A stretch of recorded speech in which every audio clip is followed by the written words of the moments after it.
Hello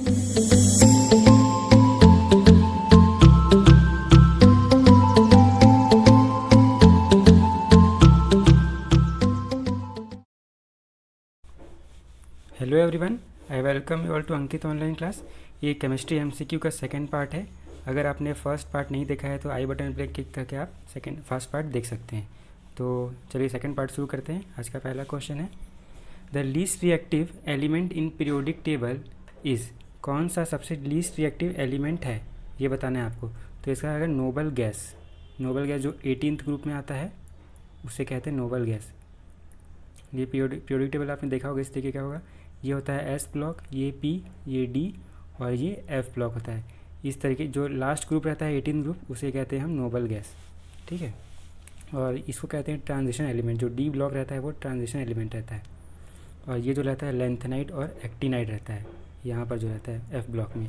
तो अगला question देखते हैं, sodium metal is kept inside. Sodium metal कहाँ रखा जाता है? इनसाइड केरोसिन, क्योंकि वो बहुत रिएक्टिव रहता है एयर से, ऑक्सीजन से, तो इसलिए उससे केरोसिन में रखा जाता है। तो इसका आंसर हो जाएगा ए। अगला क्वेश्चन देखते हैं, the boiling point of water का बॉइलिंग पॉइंट कितना रहता है? वाटर का बॉइलिंग पॉइंट होता है 100 डिग्री सेल्सियस और फ़ारेनहाइट में कितना हो जाएगा? ये 212 डिग्री फ़ारेनहाइट। तो इसका आंसर हो जाएगा बी। ये डिग्री में 212 डिग्री फ़ारेनहाइट। और ऐसा यूनिट भी टेम्परेचर कितना होता है? फ़ारेनहाइट ही ऐसा यूनिट होता है, सेल्सियस नहीं होता है, ठीक है, याद रखिएगा। The founder of quantum theory of radiation was discovered by. कौन विकिरण की क्वांटम थ्योरी के संस्थापक थे? कौन थे? प्लैंक। तो ये प्लैंक हो जाएगा, इसका आंसर हो जाएगा सी, ठीक है। अगला क्वेश्चन देखते हैं, the atomic theory of matter was given by. Atomic theory किसने दिया था मैटर का? तो इसका आंसर हो जाएगा डाल्टन, बी ऑप्शन हो जाएगा। डाल्टन ने दिया था atomic theory of matter.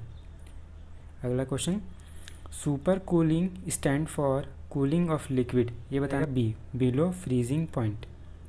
Super cooling stand for cooling of liquid below freezing point, ठीक है। अगला क्वेश्चन देखते हैं, हु डिस्कवर्ड नाइट्रोजन। नाइट्रोजन की खोज किसने की थी? तो इसका आंसर हो जाएगा रदरफोर्ड ने नाइट्रोजन का डिस्कवर किया था। Who discovered oxygen. ऑक्सीजन किसने डिस्कवर्ड किया था? कार्ल शील। इसका आंसर हो जाएगा ए। ये दोनों बहुत इंपॉर्टेंट क्वेश्चन है, आप याद कर लीजिएगा।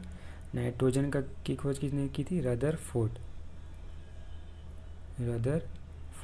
और अगला क्वेश्चन देखते हैं, phenomena of radio activity was discovered by. किसने किया था? रेडियो एक्टिविटी की खोज किसने की थी? ये क्या हो जाएगा? बैकेरेल। इसका आंसर हो जाएगा ए, बैकेरेल रहता है। Phenomena of radioactivity discovered by Becquerel. अगला question, CH4 is a chemical formula of. CH4 किसका केमिकल फार्मूला क्या है? इसका आंसर होगा मीथेन। और अगर ये एक कार्बन है तो इसलिए मीथेन है। अगर 2 कार्बन रहता तो ईथेन रहता, और 3 कार्बन रहता तो प्रोपेन, और 4 कार्बन रहता तो ब्यूटेन। तो ये आपको याद रखना है। इसका आंसर हो जाएगा CH4 का मीथेन, क्योंकि सिंगल कार्बन है। अगला क्वेश्चन देखते हैं, sulphur is used for. Sulphur कहाँ काम आता है ये बताना है आपको। तो ये होता है क्रीम में भी काम आता है और ब्लैक गन पाउडर में भी काम आता है। तो इसका आंसर हो जाएगा only A and B. Electronic bulb में ऐसा काम नहीं आता है, तो इसका आंसर हो जाएगा ओनली ए एंड बी, ठीक है। अगला क्वेश्चन देखते हैं, in which of the following industry mica is used as raw material. आपको बताना है किस इंडस्ट्री में माइका रॉ मटेरियल की तरह यूज़ होता है। तो ये होता है इलेक्ट्रिकल इंडस्ट्रीज़ में यूज़ होता है, क्योंकि जो माइका है ये गुड कंडक्टर ऑफ हीट होता है। आपने देखा होगा प्रेस वगैरह में ये माइका लगा रहता है, तो क्योंकि ये गुड कंडक्टर ऑफ हीट रहता है। इसका आंसर हो जाएगा इलेक्ट्रिकल में। अगला question, in which of the following mineral both calcium and magnesium are found. किस मिनरल और में कैल्शियम और मैग्नीशियम दोनों पाया जाता है? तो ये डोलोमाइट क्या है? ओर है। किसका? कैल्शियम का भी है और मैग्नीशियम का भी है। और वैस जिसका आयस्क बोलते हैं। क्वेश्चन 34 देखते हैं, which alloy is used in making coin जो सिक्का जो रहता है वो कौन से मेटल से बनाता है? तो ये रहता है मुंज मेटल से बना रहता है। और बेल मेटल से घंटी बनाया जाता है, बेल, ठीक है। अगला क्वेश्चन देखते हैं, atomic number of element is 28 and its atomic mass is 59। Find the number of neutron find करने के लिए क्या करना पड़ता है, atomic mass minus atomic number. Atomic mass कितना दिया है 59 माइनस 28, ये कितना आ जाएगा 31, तो इसका आंसर हो जाएगा डी। अगला क्वेश्चन देखते हैं, which halogen exist in liquid form, कौन सा हैलोजन है जो लिक्विड फॉर्म एग्जिस्ट रहता है, तो ब्रोमीन।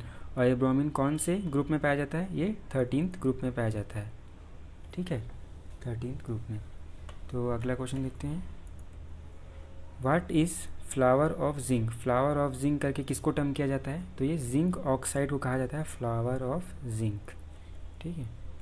अगला question, iodine can be separated from a mixture of iodine and potassium chloride by, कौन से प्रोसेस का नाम बताना है आपको जिससे mixture of iodine and potassium को अलग किया जाता है, तो ये सब्लिमेशन। सब्लिमेशन अभी पिछले लेक्चर में बताया गया था कि सब्लिमेशन क्या होता है। सब्लिमेशन वो प्रोसेस होता है जिसमें सॉलिड डायरेक्टली कन्वर्ट हो जाता है किसमें, वेपर में, ठीक है। तो इसका आंसर हो जाएगा सब्लिमेशन।